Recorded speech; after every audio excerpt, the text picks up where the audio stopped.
Hey guys, this is a bit of a different video from what I usually do on this channel. At least what I've been doing in the last few months. This is my review of Denis Villeneuve's Dune 2. Spoiler free, as much as possible. To give you a bit of context, I have been a fan of Dune ever since I was a small boy. Well, at least smaller than I am right now. And that was thanks to my mother. My mother has one of the biggest collections of fantasy novels that you might have ever seen. It's kind of crazy how many books she has stored all over the house. And she was the person to introduce me to a lot of these fantasy series, like The Wheel of Time, Umber, Discworld, Lord of the Rings, and Dune. And while I've always loved anything Tolkien, including the movies that Peter Jackson made, and even that animated movie from back in the 70s, Dune always hit differently for me. It always resonated with me on a different level. I can't explain why, but that might be something I need to discuss with a shrink or in a different video.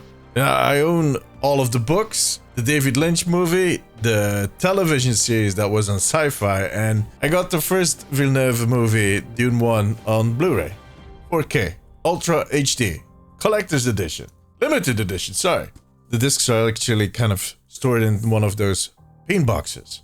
Now, as I've seen all of these series and films, I feel quite comfortable saying that Villeneuve's movies just stick out head and shoulders. And don't get me wrong, I do appreciate the Lynch movie. I know he himself does not, and quite a lot of people are critical of the movie, but it has this weird vibe to it that I can appreciate. But these new movies do an amazing job of capturing that mood that I felt when I read those books as a kid. Villeneuve did an amazing job separating the core story elements from those details that are interesting when you're reading them in the book, but they don't translate to a screen as easily. But now I'm getting ahead of myself a little bit.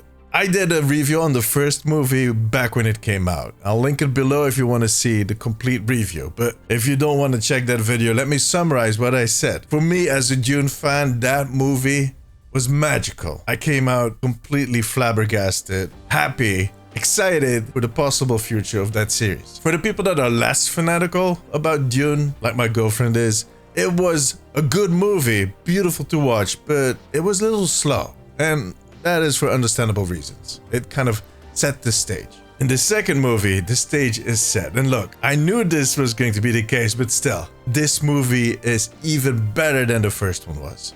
And even for people that are not that big on Dune as I am, they are going to enjoy this movie. There is so much to enjoy. The soundtrack, for instance. That music comfortably guides you from one mood into the other. One moment you might find yourself drifting away while listening to these Vangelis-like synth tunes. And the next moment you're being pushed over an edge and dropped into a fully orchestrated piece of epic proportions. The theme for every single faction, for every location, for every single character are both varied and just spot on. And the same can be said about the cinematography.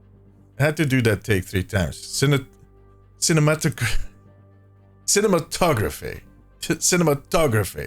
Yeah, got it. Look, I said the same thing about the first movie, but every single shot in that movie would make a great movie poster. And since the story opened up in the second part and we visit a lot more different locations, there's a lot more variation between all of these sequences and shots. I mean, I don't want to spoil anything as I said at the start, but let me point out one thing. The whole Harkonnen sequence just looks like art. It is amazing. And the good thing is that it is not for the sake of making it art that they do it. They do it to underline the sentiment of that moment. It is not a gimmick, it is a storytelling tool. Now granted, with everything that I kind of said up till now, you might think that this is just a nice art movie. One of those movies that you see in the smaller theaters, but the story, the staging, and the performance of all the actors involved make it into the blockbuster that it deserves to be. Every single actor was cast perfectly, which is surprising because some of these actor choices kind of surprised me because some of them had never played a role like this before. Like Christopher Walken, for instance, playing Emperor Shaddam. He really did an amazing job. I think he's a great actor, but overall he tends to fall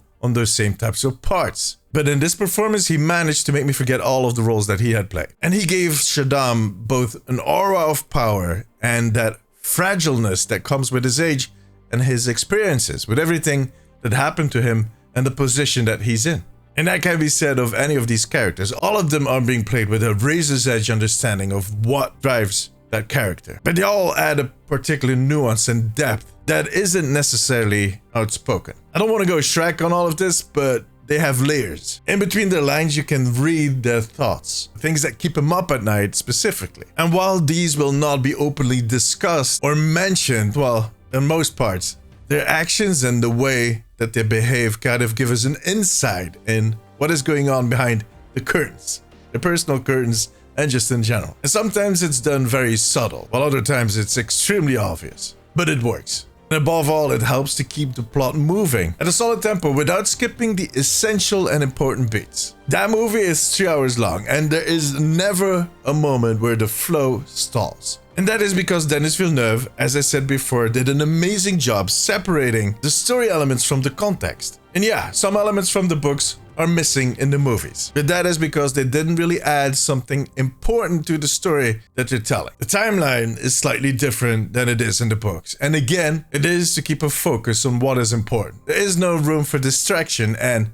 at all times, you know what is happening. Which I think is the way to translate anything that Frank Herbert wrote to a movie, because he loved his details. Look, I think it is clear that I enjoyed the movie, and in my opinion, it's one of the best movies I've seen in a long time. To be honest, it kind of puts a lot of other movies to shame, but that's fine. I don't think all the movies need to be on this level. This level of craftsmanship should be reserved for these types of stories. And yeah, that's me speaking as a Dune fan, but I think once you see it yourself, you'll understand. And I really hope Denis Villeneuve gets a chance to do a third movie because, well, there's so much more story to tell, and I think the chances are rather high. I do think this is going to be another success. The studio is going to be very keen on kind of repeating that success. And Denis himself always stated that he wanted to make this into a trilogy, where he also incorporated the second book, Dune Messiah. So I do think we can expect that movie in a few years, and that is going to be interesting because Dune Messiah is on a whole new level. You might think that we're running out of levels, but trust me, we are not. But first I'm going to watch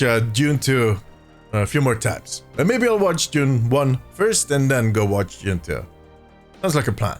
That was my review. I hope it was helpful. I would suggest you go watch the movie for yourself. And for my next video, I'll be going back to the usual topics. Although, if you enjoy this type of content, you might want to follow Geek and Plunder. I've not posted anything on that channel for quite a while, but I have some plans. I've been working on some stuff, some ideas. I'm going to make some videos in the next few weeks that will explain all of that. But go check out that channel. Anyways, that was it for today. Guys, thank you very much for watching. Take care of yourself, take care of each other. I'll see you in the next one. Bye-bye.